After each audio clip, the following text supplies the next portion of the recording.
Welcome to Exploitation Reviews and me, Rob, and a new live stream. It's been a little while, probably a couple of months. Bought a lot of stuff in that time. I just picked out a few highlights for something to talk about, but it maybe be more fun to talk about whatever you want to talk about. So drop me a line in the chat and we can talk about some movies. In the meantime, I'll just show you a few highlights from the past couple of months, going to the local DVD Blu-ray store. So first one, which is probably the most interesting to you all, the bunch of degenerates that you are, is this interesting French film called Baby Blood. This is, I can't show the back. It's a pretty splattery thing. It's about a woman who's pregnant with this entity, and it talks to her like telepathically or whatever, and convinces her that it needs blood to grow and develop. So she kind of becomes a murderer in a way, and it's pretty cool. It's a pretty low budget kind of deal. That doesn't normally bother us too much, but if you like your splatter and nudity, check it out, Baby Blood. This one is like a 2-disc thing. I haven't watched any of the special features on it. There's another disc in here. I can't show you the disc art either, so never mind. Never mind. Pretty good though. Oops, wrong side. Pretty good. I recommend Baby Blood. Not great, but pretty fun. Right. Anyone here? Doesn't look like it. Maybe one aside from me. If you're here, say hi in the chat.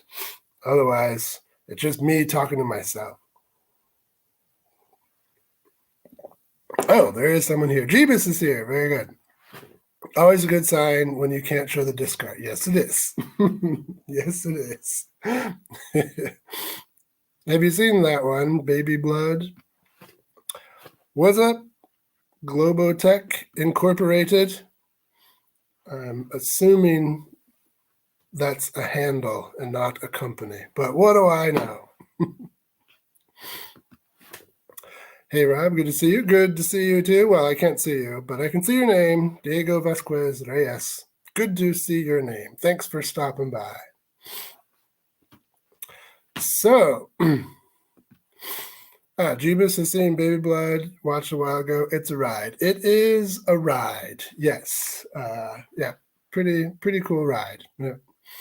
It could have been better, but couldn't everything. Right. My next find was this like media book thing. They do lots of these in Germany. These like little booklet with essays and pictures and discs, bunch of discs. Anyway, this is for Frank Henenlotter's film Brain Damage, probably his best film. I don't know if it's my favorite, but it might be. Either that or Frankenhooker, which is awesome.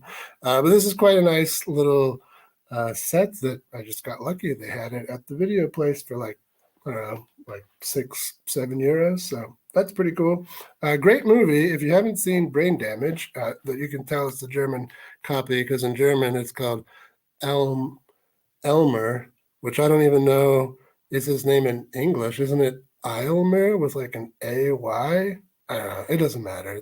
Germans call it Elmer, but it's called Brain Damage. Frank Henenlotter's Brain Damage. Great movie. If you haven't seen it, it's up there among the better like addiction movies, I think. If you like Train Spotting, for example, check out Brain Damage. It's a similar kind of story, although crazier because it's a Frank Henenlotter movie.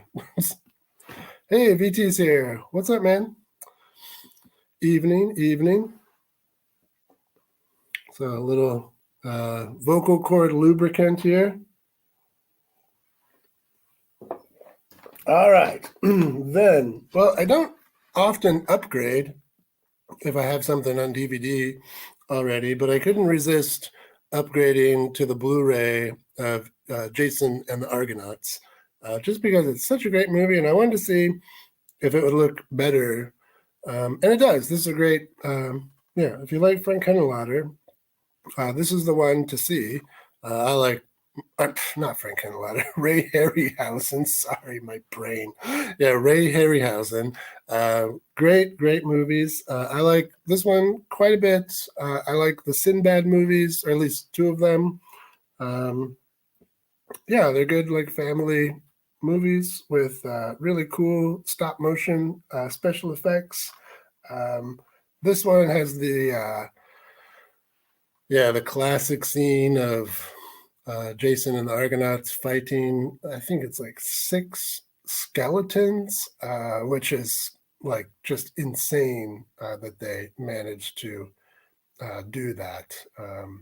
Yeah, to have real humans fight stop motion animation skeletons that were like so big, but then with the magic of dynamation, I think that was the technique, what they called the technique, made it all fit together. Really incredible. It's a lost art. Not many people do stop motion animation anymore, and nobody, to my knowledge, has done it better than Ray Harryhausen. So yeah, if you're into that kind of stuff, and you should be as a movie geek, check out Ray Harryhausen's films.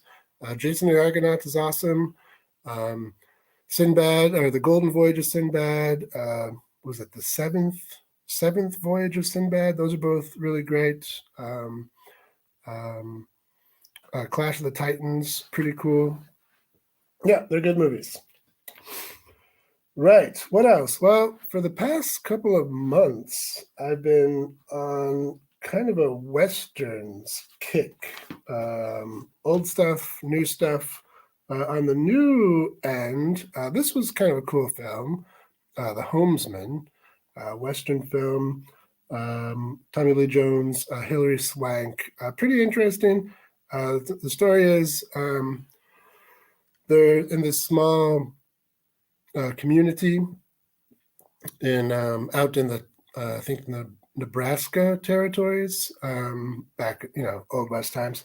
3 women have like lost their minds. Prairie sickness, I think it's called, and the community wants them to be transported back east so they can go to an asylum or live with family or get some help. And Hilary Swank agrees to do this long trip. It's like 5 weeks by wagon or whatever. And then she hires Tommy Lee Jones as like a bodyguard, basically.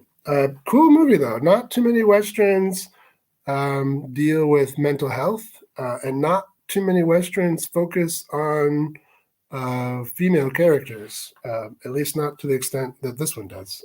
Pretty cool, interesting. I think Tommy Lee Jones directed this. I think it might even be his directorial debut. I could be wrong about that, but he did direct it. I'm pretty sure about that. But if you like Westerns, check it out. The Homesman, interesting movie. Watched the Quinox recently. It had amazing claymation. That sounds really familiar. I don't know if I've seen that, though. Equinox. E got sticky. Okay. That doesn't sound familiar, and somehow the misspelling did sound familiar, so I'm sure I have not seen that. I'm sure not. Right. Other interesting Westerns. This one. So, okay, well, this is the German copy, but this is, what's the English title of this thing? Soldier Blue, I think, is the title of this thing, which is a worse title than the German title, which that doesn't happen very often. The German title, Das Wiegenlied von Totschlag, the Lullaby of Manslaughter, which is badass. But the movie is crazy. This is probably the bloodiest Western that I've ever seen, and I've seen a lot. But it's, yes, horrifically violent at the beginning. And then the bulk of the movie is the two main characters traveling from where the initial attack was to this army base. So the bulk of the movie is kind of like a romantic comedy almost. Like the film totally changes gears into something much, much lighter. And then the end is, again, horrifically violent. Very strange movie. Just the tonal shifts in the movie are really quite odd. It's interesting, but yeah, just really weird. I don't know why they made it the way they did. Interesting about this one, this particular copy, it doesn't happen very often, but this German version of it, well, you could read there if you can read German. It says the uncut original version. So, to my knowledge, it's one of the few uncut versions of it around. Is the German version. The American version, I believe they cut it down from the original R to try to get like a PG rating. So I think this, I'd have to look up how many minutes are missing from the American one. But this one's 110 minutes. I think the American one is like around 90. So it's like 20 minutes of violence that is cut out of like the American one trying to get a PG rating. So I guess they're maybe like leaning into that sort of romantic comedy middle section and toning down like the violence on either end. Maybe it works better as a picture this way. I don't know. I haven't seen the American one. I've only seen this crazy German one. And this is weird because, yeah, it's horribly violent. And then it turns into a romantic comedy. Very strange. So, some other people showed up. Steve Smith. Hey, Rob. Hello, hello. Equinox, the movie that inspired Evil Dead. Oh, that movie. Right. With like the flying demon things. Yeah. I know that movie. Yeah. Right. Yeah, that one I do know. Nope. I don't know what that's in reference to, but nope.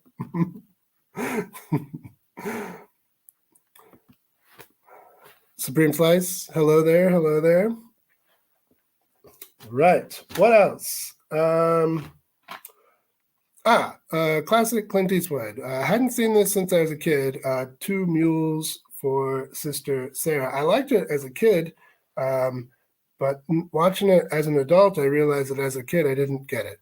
So it was fun to watch this again, like, like nearly 40 years later as an adult. And I quite liked it. So yeah, I'm going to watch this again. Clint Eastwood's great. Shirley MacLaine is maybe even better. Directed by Don Siegel, the director of Dirty Harry. And what else did he do? Escape from Alcatraz. I think Don Siegel did Escape from Alcatraz. It's really good. It's like an American spaghetti western, basically. But yeah, Clint is super cool in this movie. Funny if you like his sort of dry, sarcastic humor. Definitely check out Two Mules for Sister Sarah, or in the German, Ein Fressen for die Geier, a feast or a meal for the vultures. Oops, okay, not a bad title, but I like Two Mules for Sister Sarah better. It kind of gets the humor across a bit better. Soldier Blue is getting a UK release on Studio Canal's classic label. Oh, hour and 55-minute runtime. Oh yeah, so that's probably hour and 55. Yeah, that's probably this version then. Yep, that's about the same. Right. Yeah, cool. That's cool. Yep. So yeah, you'll have all the bloody violence then. Yeah. Hugo Stieglitz is there. Yo, what's up? From the Discord. Yes, I believe. Yep. Not single did Invasion of Bio. Yes, that's right. He also did Invasion of Bio Snatchers. So he had quite a nice career in the 70s. Don't know really what he did after the 70s. In the 60s, I know he did a Western with Elvis, actually, called Flaming Star, which I watched a couple of weeks ago or last week, but that wasn't very good. But yeah, in the 70s, Don Siegel. Yeah, cool stuff. Yep. Right. The other Westerns is I found this, here in Europe. I think it's German. Yeah, Koch Media has put out this Western Unchained collection. There are, I think, 9 of them, something like that. I don't have all of them yet. Whenever I see these little packages at the DVD store, I grab them. So far, I'm up to 4. Some of them, like this one, The Return of Ringo, they took from Quentin Tarantino's top 20 spaghetti Western list, which I believe is on the Spaghetti Western database. I think they have Tarantino's. I'm pretty sure they have Tarantino's top 20 spaghetti Westerns and some honorable mentions. So some of these in this Western Unchained collection are from Tarantino's favorites. Other ones, like this one.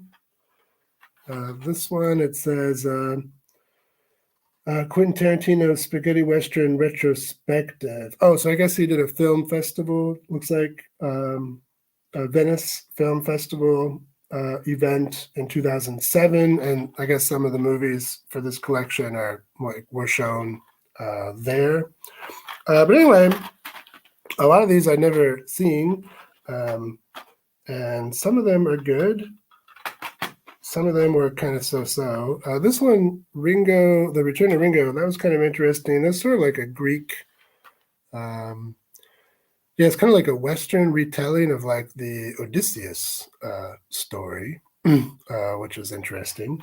But yeah, that was all right. Te Pepa was pretty cool. That's Thomas Millian and Orson Welles and Orson Welles, and this is just such a horrible actor. You could tell he just did not care. But Thomas Millian was really great. He's often pretty great. And this one is kind of cool. It takes place in Mexico, so it's like a Mexican revolutionary Western rather than the typical, cowboys or whatever.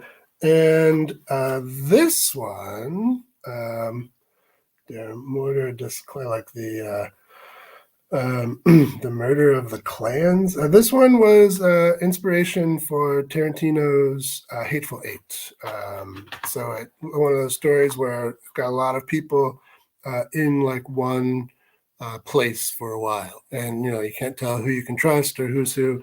So that's with Klaus Kinski. That one was pretty cool. It was obvious. You could see the inspiration it had on Tarantino, so that was kind of fun. And this one's not too bad either. Die Zeit der Geier, the Time of the Vultures. I don't remember what that one's called in English, though. It's not called The Time of the Vultures. It has a different name that I can't remember. But anyway, this one, it's one of those ones where both the main characters are bad guys, but just one of them is worse. so that's kind of fun. It kind of, you could tell it's a pretty low budget thing. So parts of it kind of drag a little bit. You could tell they're doing a little padding, but still, it's fun enough. Well, you guys like Westerns at all? Every time I do one on the channel, like very few people watch those videos, so I don't do them very often. Do you like them? Do you have any favorites? I mean, none of these would be my favorites. My favorites were, the Clint Eastwood, Sergio Leone ones. Those are awesome. And Once Upon a Time in the West, Charles Bronson, and then the Clint Eastwood ones from back in America, like Unforgiven and Two Mules for Sister Sarah. Yeah, those would be my favorites. Which ones do you guys like? Any? None? Any hidden gems?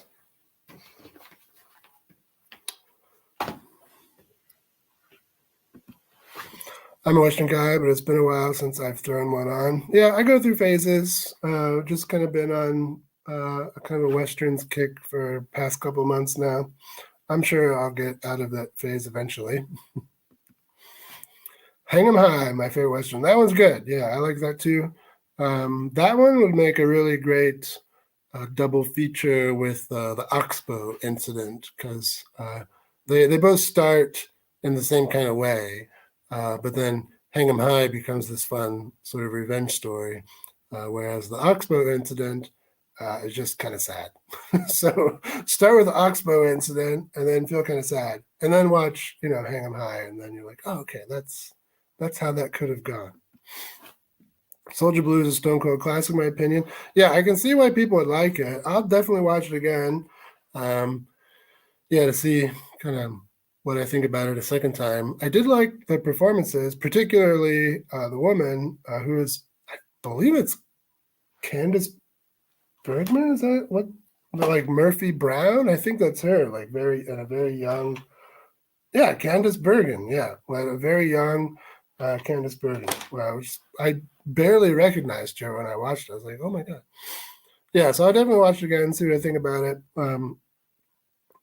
It's certainly really interesting. But yeah, the tonal changes. Like what is going on with this thing? I wish I knew more about Westerns, actually. If they're good, I like them, but I don't really know which ones to watch, so I end up not watching a lot. Yeah, understandable. There are hundreds and hundreds of these things. There's even hundreds and hundreds of just the Italian ones.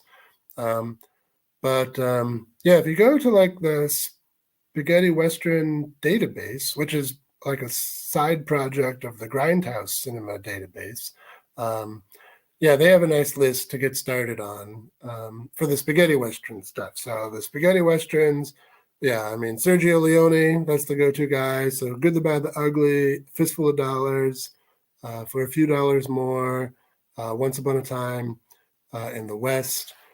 And then the second best Italian western maker was Sergio Corbucci. And then from him, Django and The Great Silence are both fantastic. A lot of people like Navajo Joe. I thought it was okay. I'm not a huge fan of Navajo Joe, although the music's cool. Those would be good ones to start for on the Italian side. And then on the American side, there's so many. There's so many. The Searchers, John Wayne film, The Searchers is really great. Unforgiven is my favorite American Western. Clint Eastwood directed Unforgiven. That's fantastic film. I think it won like Best Picture at the Oscars in like '94 or whatever, whenever it came out. But it's excellent. What else?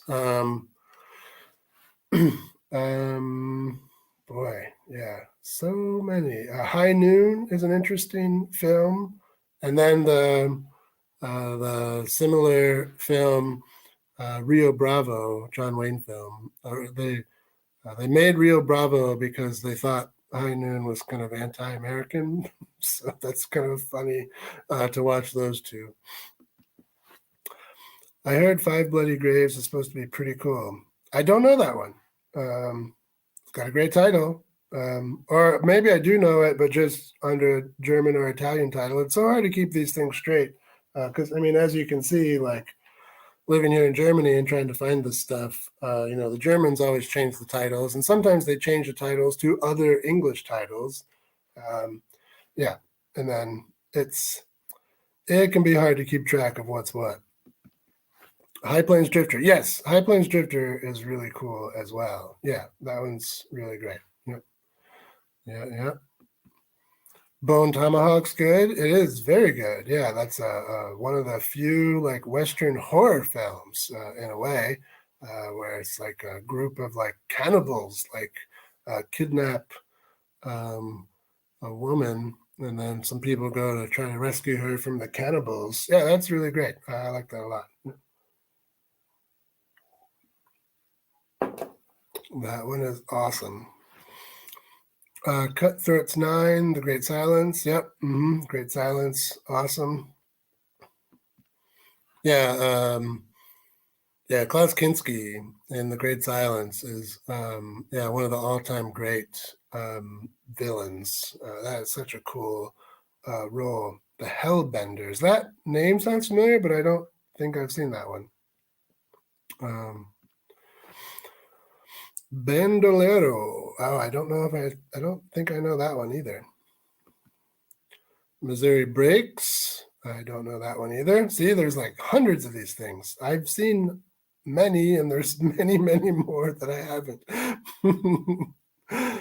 What I love about Bone Tomahawk is it's two different ends of the Italian exploitation spectrum, the Western and cannibal film. That and Kurt Russell. Yeah, yeah, that's true. Um, yeah, it's a Western and a cannibal film, and Kurt Russell is in it. I mean, he was never in an Italian one, was he? But yeah, but Kurt Russell's awesome. Besides Leone, oh, the Big Gun Down. Yeah, that's really great. Death Rides a Horse. Yep, yep. That's another Lee Van Cleef one, I think, right?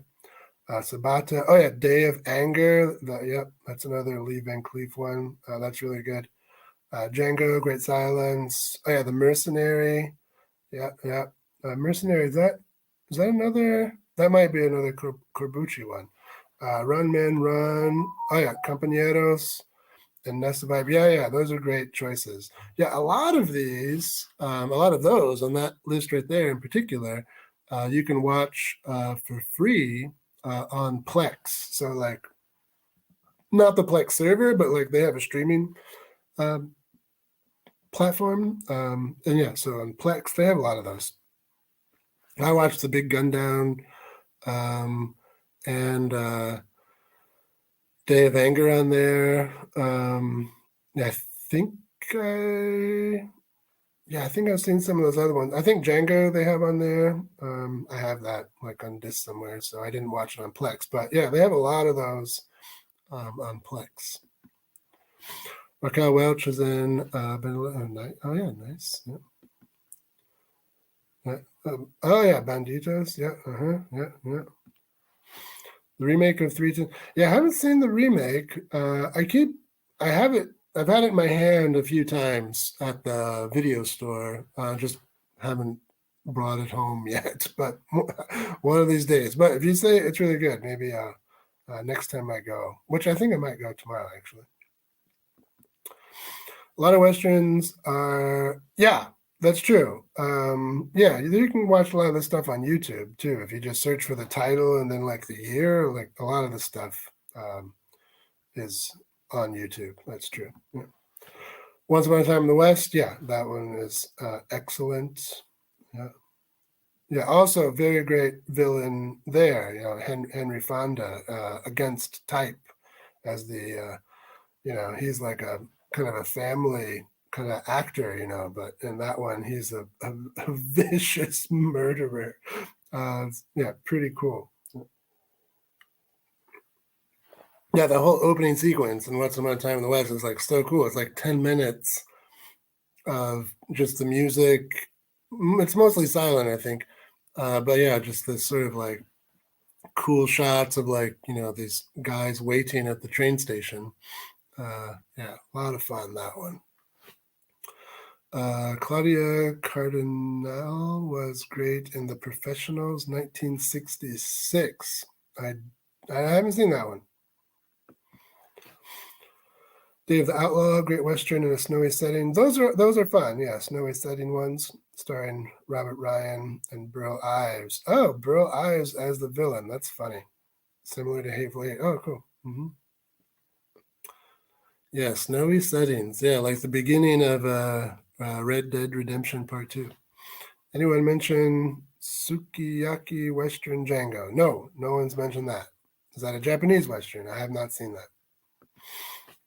I think Faster Pussycat Kill Kill is on YouTube, and it's called you can find that on YouTube, I think. Yeah, and some other Russ Meyer films too. There's a couple of Russ Meyer films on Plex. I think they have Super Vixens and Beyond the Valley of the Ultra Vixens. I think those are on Plex. Five Bloody Graves was an American film, 1969. Oh, okay. Mm-hmm. Right. Other things that I found recently. Oh, I got this nice little collection of Robert Rodriguez's films, El Mariachi, Desperado, and Once Upon a Time in Mexico. So speaking of Once Upon a Time in the West, Once Upon a Time in Mexico. Yeah, I like all of these. And I think my favorites maybe Desperado. El Mariachi is cool. It's like a super low budget thing. But yeah, Desperado is kind of cool. It's like a bigger budget, more, like a slicker version of El Mariachi. And then Once Upon a Time in Mexico it's got a pretty fun Johnny Depp performance. Yeah, so those are fun. Pretty fun. Right. So the coolest thing I think that I have found in the past couple of months is this Elvis 68 Comeback Special Deluxe Edition. So 3 DVDs, basically everything, and a book. Basically everything they recorded that went into making that 68 Elvis special is here. The highlights are he did 2 like sit-down concerts with like his original band, and they just kind of like jammed for like an hour, and like talked to the crowd and stuff. And then they did that twice, so like 2-hour-long concerts, and then they picked a couple of songs out of that they put in the special later. But it's really cool, like just to watch like the whole concert. And then a similar thing, he did 2 stand-up concerts, they're called, which is him and a guitar, and then the band is like off camera. Those are really fun. So yeah, that's been the coolest thing that I got, I think. The Elvis 68 Comeback Special Deluxe, because Elvis is cool, and the sit-down concerts are awesome. Just, him playing some old rhythm and blues tunes with his band. Yeah, pretty awesome. Right, where am I? Once Upon, I felt had more going on. Depp was a big help. Yep, Depp was a big help, for sure. Takashi Miike did the Sukiyaki Western Django. He also, that guy, the Ichi the Killer guy. Oh, okay. Yep. Mm-hmm. That's a wild movie. Mariachi is neat for mega low budget. Yeah. Mm-hmm. Yeah, but his skill isn't all there yet. Yeah, true. The strangest choice is the fact. Yeah, there's some silly stuff in there. That's true. One, it was fun watching some of the special features on that. Actually, because he was talking about all of like the shortcuts he did. As this ultra low budget filmmaker, I think he made like that for like $6,000 or something, which is just insane. Something like that. But it was fun. Like here, there's I don't know. It's like a kind of interviews with him, and he walks through like how some of the scenes are put together. Pretty cool. Basically, I mean, one interesting thing is he just covered up a bunch of like mistakes just with editing, basically. So like there's one sequence where the mariachi like throws a guitar case like up to this balcony, but the first time he missed it. But Rodriguez just cut away from the miss and then like punched in and got a shot of it going over and then like stitched all together. So he didn't waste a whole lot of takes, which is a good way to save money. So that was kind of fun watching how he put it together. But yeah, definitely shows its budgetary limitations. Yeah, but still pretty fun. But yeah, I'm glad that he got noticed and then was able to make some stuff with more experienced people and a much bigger budget because Desperado's a lot of fun. And yeah, and then later I like Sin City quite a lot. That's a cool project. Gonna have to watch that. Yeah, right. Have any of you seen Dead or Alive? The I know the video games, but no, I haven't seen the movie. Right. What else? Anything else? Oh, since I was kind of on an Elvis kick because I was watching all the Elvis concert stuff on that, I picked up a copy of Viva Las Vegas, which I had not seen, but liked it a lot. I think now it's my second favorite Elvis movie after King Creole. Yeah, a lot of fun, bright, colorful, cool costumes, good songs. Yep. So if you like some old timey rock and roll, rhythm and blues stuff, Viva Las Vegas, not too bad. Kind of fun. Right. Have you guys seen anything cool recently? Any?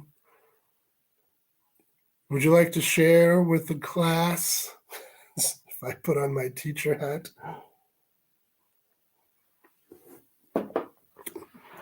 Yeah. Otherwise, that's all I got. Anything you would like to know? Anything to discuss? Otherwise, I will sign off and go back to playing Dark Souls 3, which I started yesterday. Again, I've played it before. Watched Troma's Combat Shock. Oh, Combat Shock. That's a fun one. That's a pretty wild film.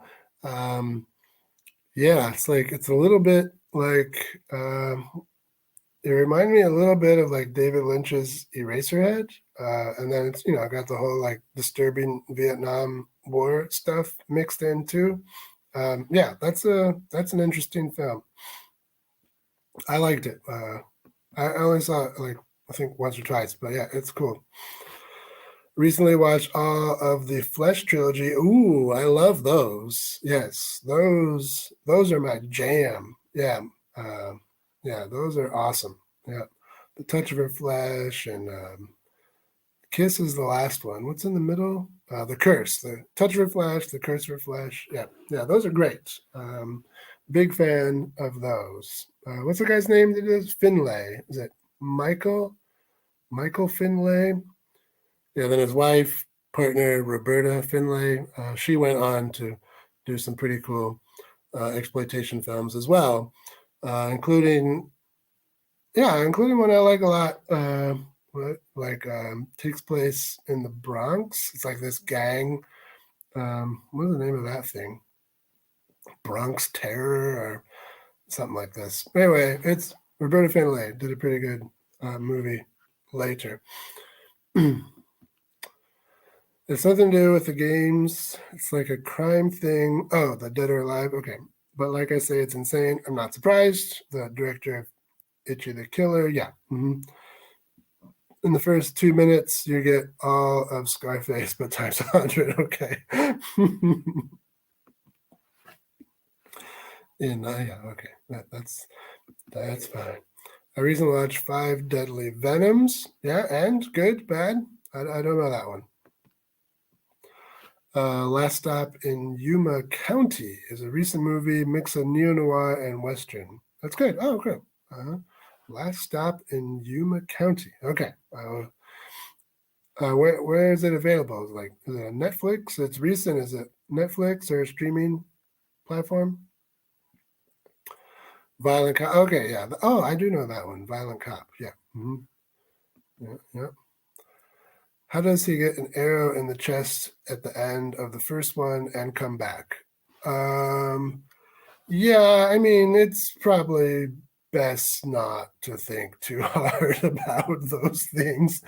But yeah, the first one, I think he didn't expect it to be a hit, you know. The Touch of Her Flesh was a pretty big hit, like on 42nd Street, and on like the Grindhouse Circuit or whatever. And yeah, you know, so do another one. Same thing. Do it again. I think that was all the thought that there was. Um, yeah, that would be my guess. Yeah, so the continuity straight out. Yeah, right. Yeah, pretty wild films. Yeah. Because he did that in. Yeah, I think that's like 68, and then the next two I think were both like in 69. Um, Yeah, something like that. Yeah, and then that was like right at the end of the like sexploitation, like the pure sexploitation scene, you know, because it was in 1970 that like porn like kind of hit kind of mainstream. Like Andy Warhol's Blue film was like the first kind of like porn thing, and then that just sort of opened the floodgates. And then yeah, then if you could watch like The Real Thing, you know, the sort of softer, you know, sexploitation stuff, kind of fell out of favor. Right, so Michael Finlay, you know, his stuff is sort of right at the end. um, and yeah, it's much more extreme than a lot of the stuff that came before. um, yeah, and The Touch of Her Flesh I think is interesting in that, I mean, all of them, but that one in particular, because it was the first one, is, I mean, it ticks all the boxes for like a slasher film, which is pretty interesting because that's like, you know, a decade basically before Halloween. Um, but yeah, but you got like the, you know, various weapons, you know, like various kills and, you know, targeting women, and like the killer like you know, has a, you know, like wears like a disguise or whatever, he has an eye patch or whatever. Yeah, it like ticks a bunch of the like slasher boxes. Sukiyaki Western Django is in English. Quentin Tarantino. Oh, fun. That's fun. Does Bruce Campbell's Bubba Hotep count as an Alice movie? Sure. That's why not? I've seen it lately. It's still pretty cool. It is pretty cool. I like that a lot too. Um, yeah, that's a fun one. I also watched that relatively recently. Again, I'd seen it when it came out.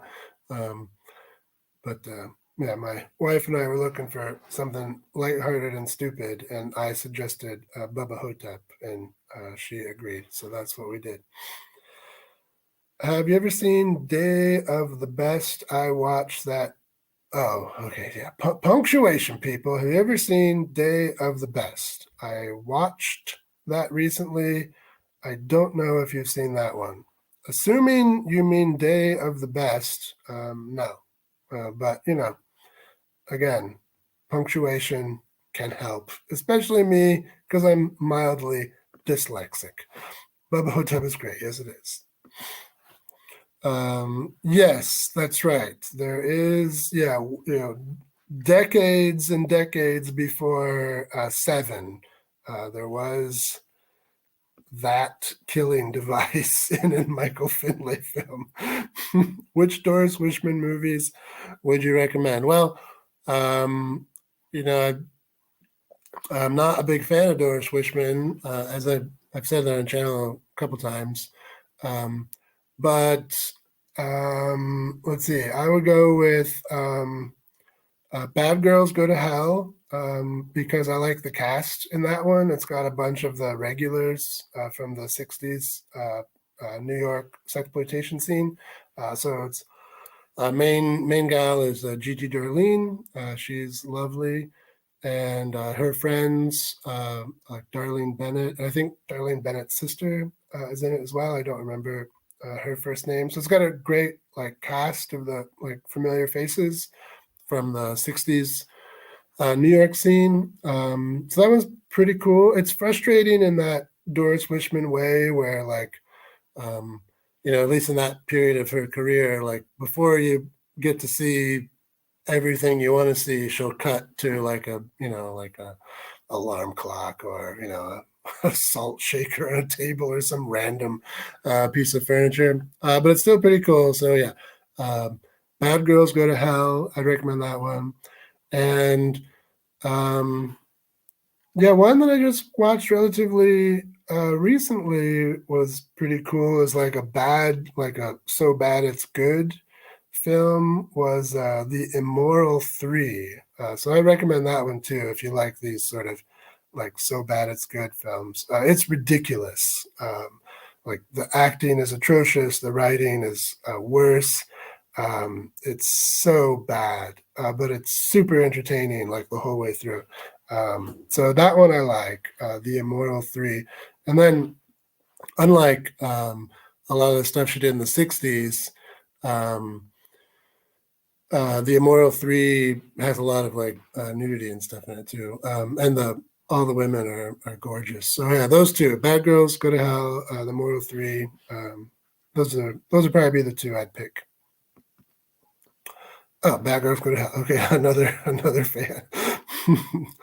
Beast. And Nude on the Moon is fun. That's a weird one. Yeah. Yeah. Nude on the yeah, that's so weird. I think she got in some legal trouble for that one. Like got sued for obscenity or something. I could be misremembering that one, but I think that might have been the one that kind of scared her away from being more explicit. Punctuation is important.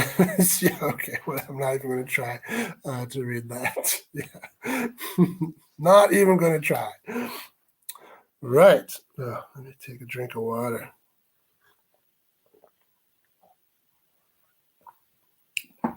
Okay. Any final questions? Any burning questions, comments you gotta get out there? Cicero joke, sorry. That's totally fine.